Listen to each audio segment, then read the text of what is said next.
asila sirba kana hojjetuudhaaf waa hedduu si barbaachisa akkanumatti gaa istiidiyoo seenanitti gitaaraa fi qorqoorroo walitti dha'uun hin barbaachisu.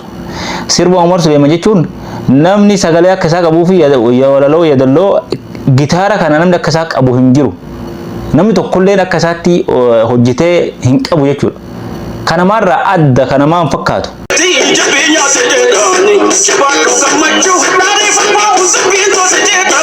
Istaayilli sirba Umar Suleeman remix irraa godhuudhaafuyyuu istaayila inni amma itti deemu kanaa fi istaayilli sirbaa waliin fakkaatu.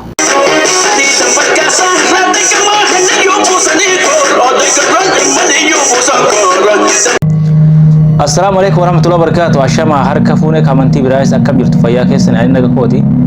Har'as viidiyoo reakshinii gosa biraati walitti deemnee jirra. Viidiyoo reakshinii bareedaadha walitti deemnee jirra. Hanga dhuma sagantaa kiyya kanaatti na waliin tura. Viidiyoon kun yoo isinitti tole laayik godha. Mee harki keessan laayikii haa baratu. Histiin homaa isin hin gootu. Mobaayilli keessan homaan ta'u hin dadhabdanii harki homaa isin hin ta'u gizee viidiyoo laaltanii jeddan. Laayik godha bira darba. Yoo isin ta'uu baates laayik godhiti bira darbi. Yookaan yoo laayikii dadhabdanis mee sheeri mogodhiti ilaalanii bira darbe. Kanaaf warri dura subscribe share like gootan galatooma. Kan subscribe share kan waliin warri haaraa taatan ammoo subscribe godha. Viidiyoo ajaa'ibaati guyyaa waan adda waan haaraa isin gaddiisna gara YouTube Baalee Entertainment seenaati daawwadha. Kanaaf har'an tana viidiyoo reakshinii haaraa walitti deemnee jirra. Haga dhumaatti na waliin tura. Let's go gara viidicha. Ayya George Abbu.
Dhugaa rabbii dubbachuudhaaf asirratti remix godha jeetiin sirba Umar Suleeman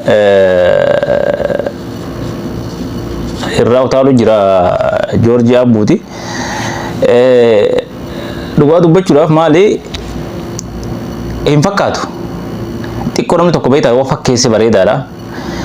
Waan hin fakkaannes hojjetuunis bareedaa miti. Istaayila inni itti deemuu fi istaayilli sirba Umar Suleeman remix irraa godhuudhaafuyyuu istaayila inni amma itti deemu kanaa fi istaayilli sirbaa waliin fakkaatu. Kanaaf mee haga dhumaatti waliin ilaala.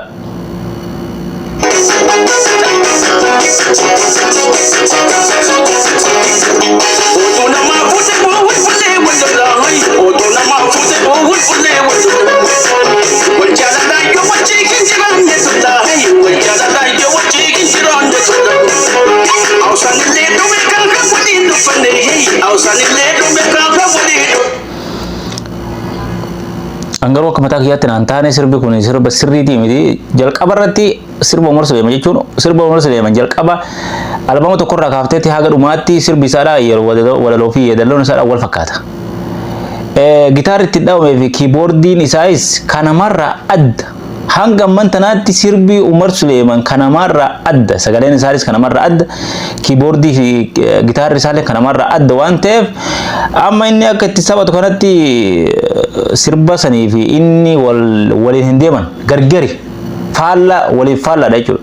Istaayila uffannaa isaatii walaloo isaatii sagalee isaatii gitaara dha'iinsa waliin fakkaatu jechuudha.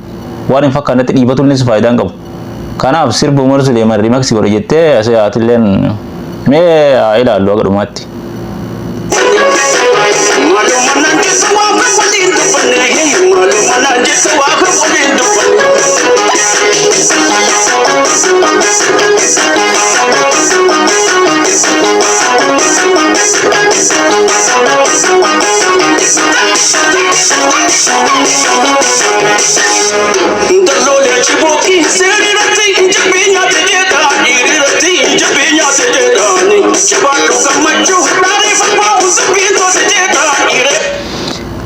asirratti akka inni godhatu kanaa fi akki silaa sirbii jedhu wal fakkaataa miti.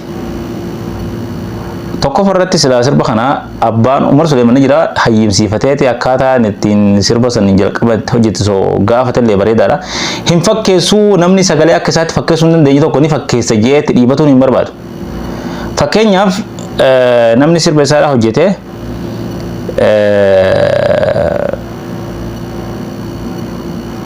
sila sirba kana hojjetuudhaaf waa hedduu si barbaachisa. Akkanumatti gaa istiidiyoo seenanitti gitaaraa fi qorqoorroo walitti dha'uun hin barbaachisu.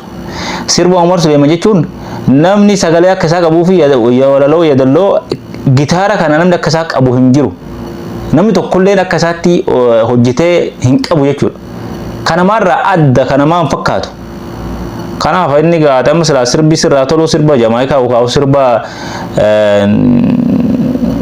ni jiraami. Sirba biraadhaa osoo taphatte bareedaadha. Sirbacha Oromoo kana keessa osoo baafatee ilma bareedaadhaan jiran akka keetti. Waan sirraa fakkaannatti dhiibatuunis hin bareedu. Kanaaf mee waliin haa ilaallu agarummaatti akka mataa kiyyaatti naaf hin taane.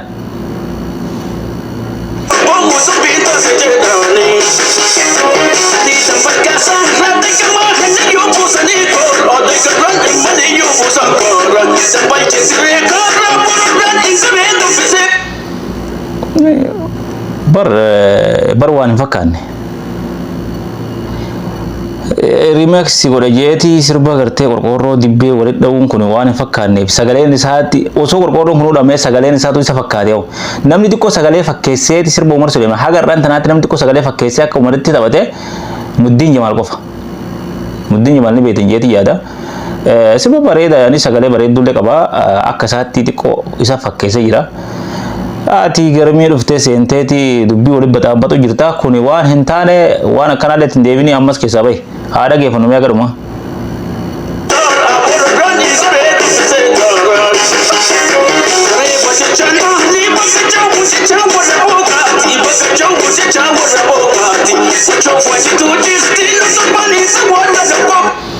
Waan inni haasa'e ilaalama asitti waan jechuun jechaa jiru kun naaf hin galle waan sirba Umar Suleeman jedhe dhiisee waan biraa walitti laaquutti jira jechuudha. Walitti laaquutti jira jechuudha.